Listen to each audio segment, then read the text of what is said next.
Welcome to our YouTube channel, The Alien Tales, and please ensure that you have subscribed. The alien therapist extracts my trauma. I think she's collecting human pain as currency. Each session leaves me lighter, healed. But I've seen her trading crystallized emotions in the alien market. My suffering has become her profit. Trust me, Jasper, you need professional help? My sister Magnolia said, sliding a business card across my kitchen table like it was radioactive. And before you start whining about human therapists being too judgmental, this one's different. I picked up the holographic card, which shimmered with alien script that hurt my eyes. Dr. Quilnara Zestwick, interspecies emotional wellness specialist. The subtitle read, Pain relief guaranteed or your memory back. Mags, I'm not paying some space shrink to probe my feelings with tentacles. She doesn't have tentacles, you xenophobic potato. She has, well, you'll see.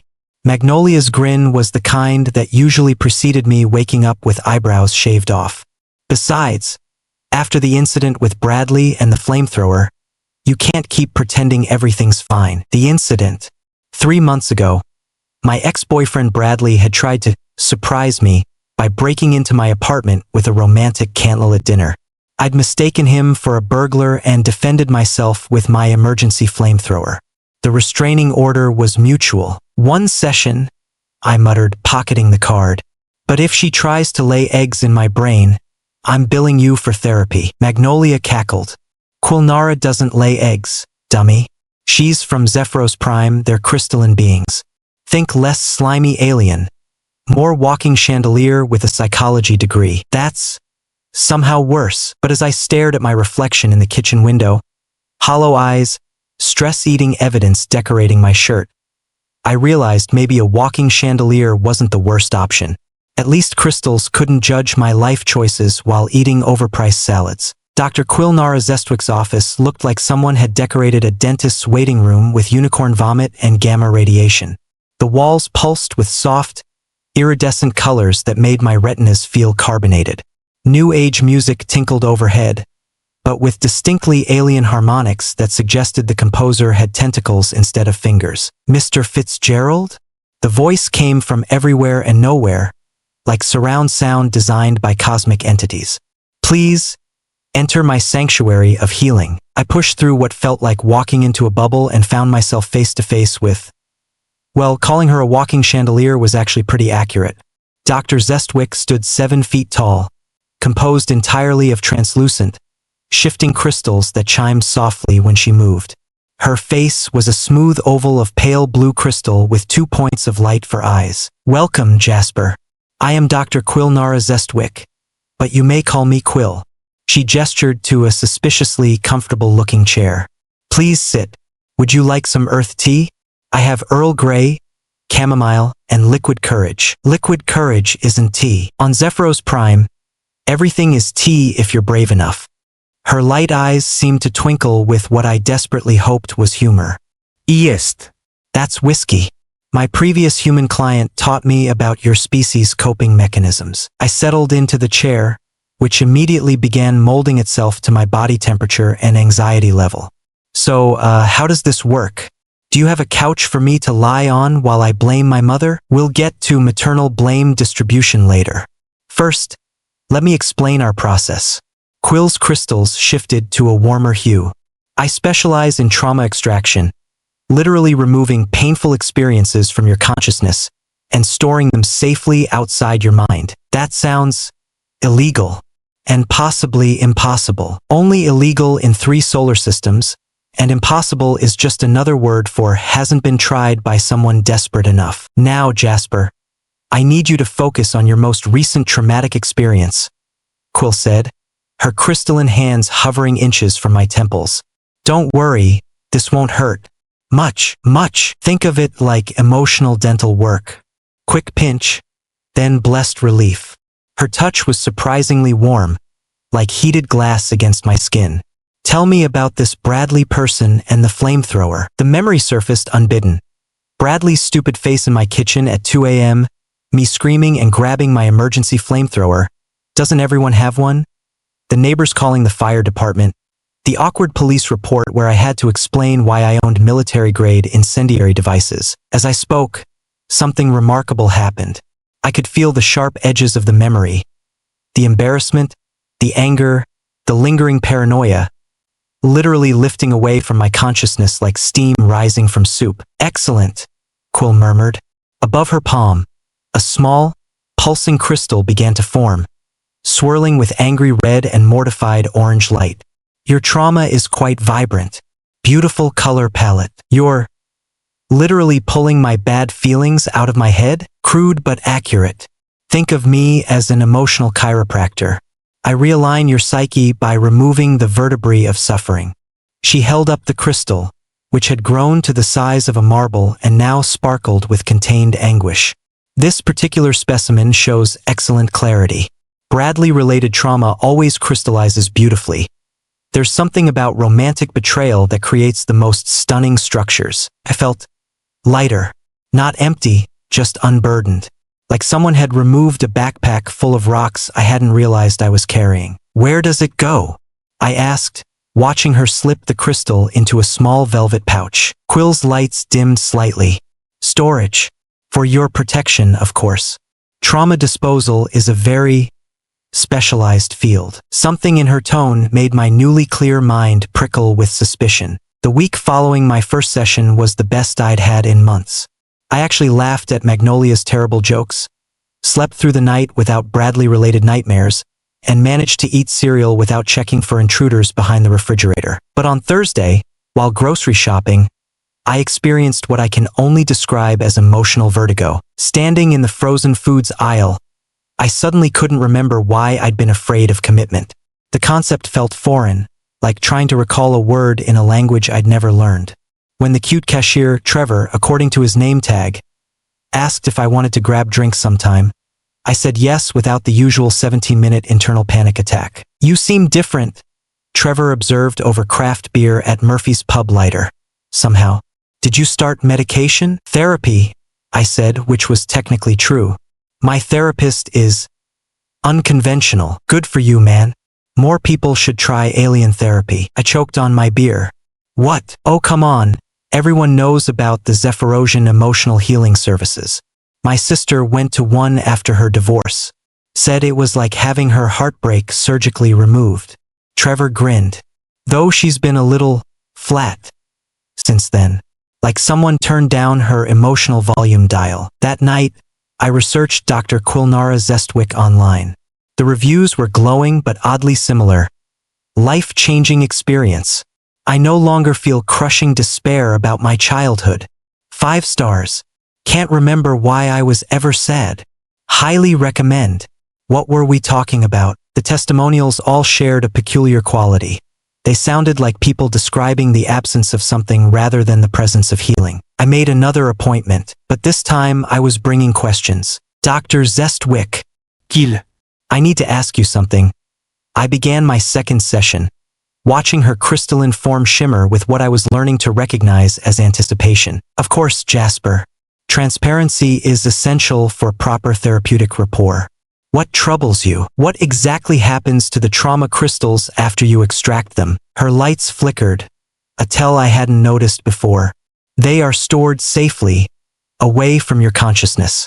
"Why do you ask?" "Someone mentioned that trauma crystals are valuable to certain alien species." The room's ambient lighting shifted from calming blue to a more cautious yellow. "Jasper, your concern is understandable but misplaced.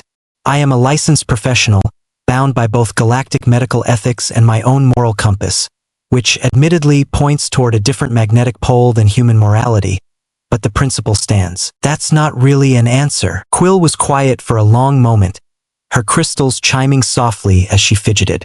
"Perhaps it would ease your mind to see our storage facility. Transparency, as I said, is essential." She led me through a door I hadn't noticed before, into what could only be described as a cave made of starlight. Thousands upon thousands of crystals lined the walls, each one pulsing with different colors and intensities of captured emotion. Some were tiny pinpricks of anxiety, others massive geodes of generational trauma. "This is beautiful," I whispered, then caught myself. "And terrifying. These are all people's pain. Pain transformed into something beautiful and contained. no longer capable of causing harm. But as we walked deeper into the crystal cave, I noticed something that made my blood freeze. Price tags. Tiny, discrete alien script labels attached to each crystal formation. Quill, I said slowly, why do the trauma crystals have price tags? Her entire form went very, very still. Those aren't price tags, Quill said quickly, her crystalline voice hitting a higher frequency. They're identification numbers, for tracking purposes, very important for proper storage protocols. I picked up a small crystal glowing with familiar orange mortification. One of mine, I realized. The label clearly showed alien numerals and what looked suspiciously like a currency symbol. This is my Bradley trauma, I said, holding it up. And unless Zephyrosian identification numbers include decimal points and currency symbols, you're selling my psychological suffering. Quill's form shifted through several colors I didn't have names for, finally settling on what I interpreted as cosmic guilt. Jasper, you must understand, the extraction process is expensive. The equipment, the licensing, the liability insurance for working with human neuroses, the overhead costs are astronomical. So you're supplementing your therapy income by selling crystallized human trauma? What is this, an emotional pawn shop? It's more nuanced than that. Her crystals chimed with what sounded like desperation. Human emotional energy is incredibly potent. On Zephyros Prime, a single crystal of properly processed heartbreak can power a small city for weeks. Your species feels things so intensely, so completely. It's remarkable. And rather than let that energy dissipate wastefully, I'm giving it purpose. You're literally profiting from my pain. I'm recycling your pain into useful energy while simultaneously healing you. It's environmentally conscious therapy. I stared at her, my mind reeling. How much is my Bradley trauma worth? She mumbled something in her native language. In Earth currency, Quill, approximately $12,000. $12,000? For one bad breakup involving a flamethrower. Premium grade trauma commands premium prices. Your Bradley incident had excellent emotional complexity. Betrayal, violence, public humiliation, and property damage. That's collector's quality suffering, Jasper. Let me get this straight, I said, pacing around Quill's crystal cave like a caffeinated detective. You're running an interplanetary trauma laundering operation disguised as therapy? It's not laundering. It's legitimate commerce. Humans generate emotional energy at unprecedented rates. Rather than letting it fester and cause psychological damage, I'm converting it into something beneficial for multiple species, while simultaneously providing you with genuine healing. I had to admit, I did feel significantly better since our sessions began. The constant anxiety about Bradley had vanished, replaced by a calm I hadn't experienced since. Well, ever. But you didn't tell me you were selling my feelings. Would you have consented if you'd known? Probably not. Exactly. Full disclosure would have prevented the very healing you desperately needed. Quill's crystals brightened with what I was learning to interpret as righteous indignation. Sometimes ethical flexibility is required for optimal therapeutic outcomes. That's literally the opposite of how ethics work. Human ethics, she corrected. Zephyrosian ethics are more pragmatic. If everyone benefits, where's the harm? I picked up another crystal, this one swirling with deep blue melancholy. Whose is this? A delightful gentleman named Theodore. Fascinating case study in prolonged grief. His wife passed 17 years ago, and he's been carrying that sorrow like a lead blanket. This represents about 6 months of his mourning process. And how much is Theodore's grief worth? On the current market? Approximately $38,000. Sustained bereavement is extremely rare and highly sought after. Most species process loss much more efficiently than humans. You're talking about selling Theodore's love for his dead wife. Quill's lights dimmed. When you put it like that, it does sound rather mercenary. Because it is mercenary. But even as I said it, I found myself wondering. If Theodore felt better, genuinely healed, what was the actual harm? I want to see the market, I announced during my third session. Jasper, I really don't think you've been selling my emotional labor without my knowledge. The least you can do is show me where it goes. Quill's crystalline form sagged in what I interpreted as defeat. Very well, but you must promise not to interfere with any transactions. The Galactic Emotional Energy Exchange has very strict protocols about disruption of commerce. The market existed in what Quill called adjacent space, a pocket dimension accessible through her office supply closet, because apparently interdimensional portals came standard with premium therapy suite rentals. I stepped through the closet door and into chaos. Imagine a cosmic flea market crossed with the New York Stock Exchange, populated entirely by beings that looked like they'd escaped from a fever dream.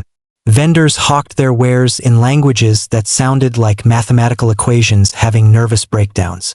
The air shimmered with floating price displays and smelled like ozone mixed with existential dread. "Welcome to the Quilnara Emotional Exchange," Quill said proudly. "The largest marketplace for processed feelings in this quadrant of the galaxy." A creature that resembled a cross between a jellyfish and a filing cabinet floated over to us, tentacles waving excitedly. "Quilnara. Perfect timing. I have buyers lined up for premium human anguish. Tell me you brought the good stuff." "Blorgeth, meet Jasper. He's taking a professional interest in our trade." Blorgetha's eye stalks focused on me with uncomfortable intensity. "Ooh, fresh human. What's your trauma profile? Childhood neglect? Romantic betrayal?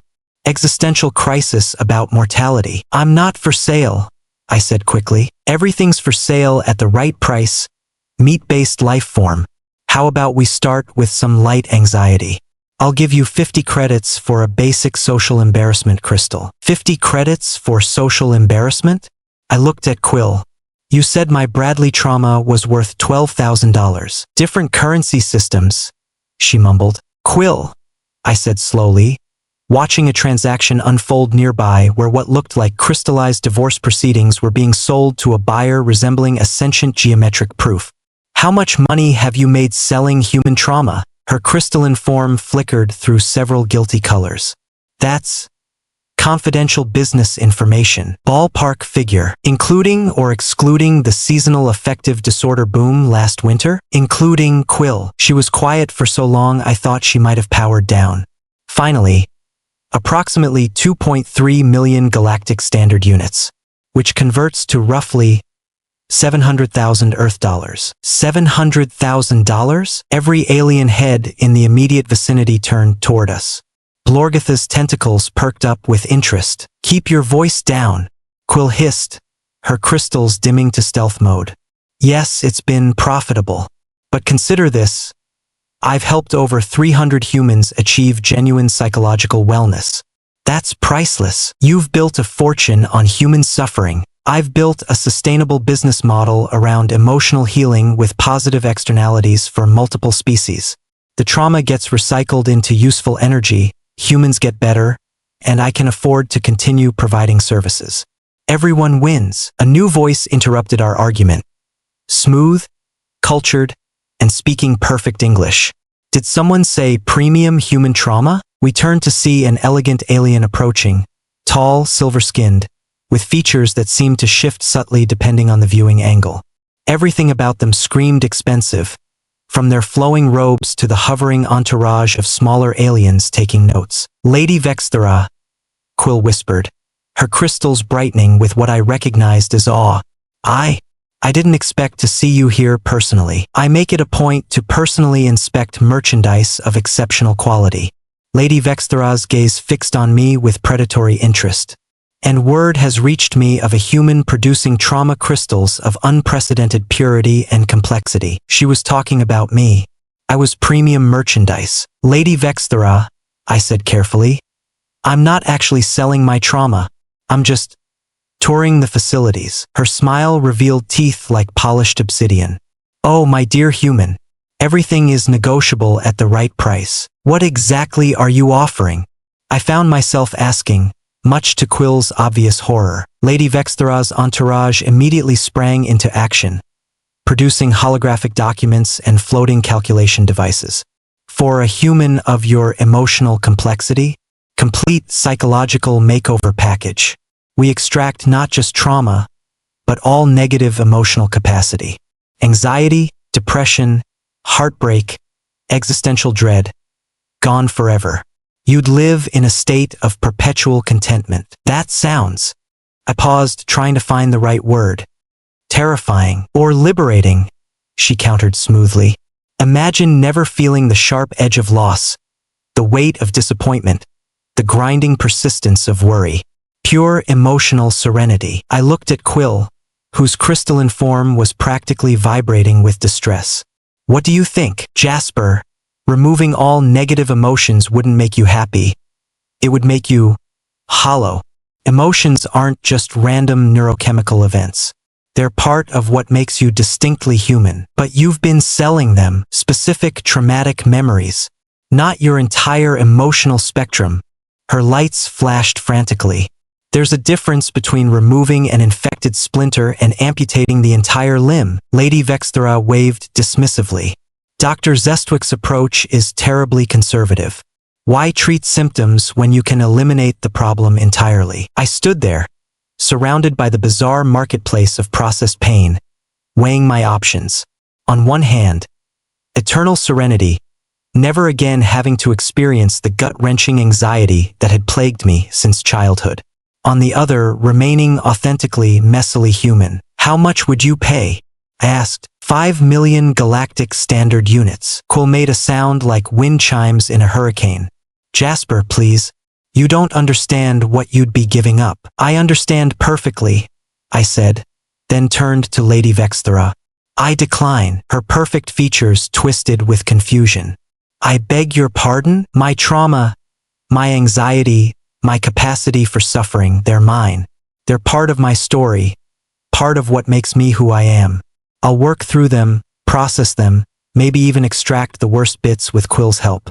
But I'm not selling my humanity. I looked at Quill. However, I want to renegotiate our therapeutic arrangement. If you're making money from my healing process, I deserve a cut. Call it consultation fees for premium emotional content. Her crystals brightened with what looked suspiciously like relief and amusement. 60-40 split? 70-30. My favor. And full disclosure about any future sales. Deal. As we shook hands, her crystalline appendage surprisingly warm against my palm, I realized something. Maybe the strangest therapy arrangement in the galaxy was exactly what I needed. After all, if my suffering could power alien cities while helping me heal, that seemed like a pretty good deal. Even if my therapist was literally a walking chandelier with a side hustle in emotional commerce. Some things, I thought as we left the bizarre marketplace behind, are just too weird not to work.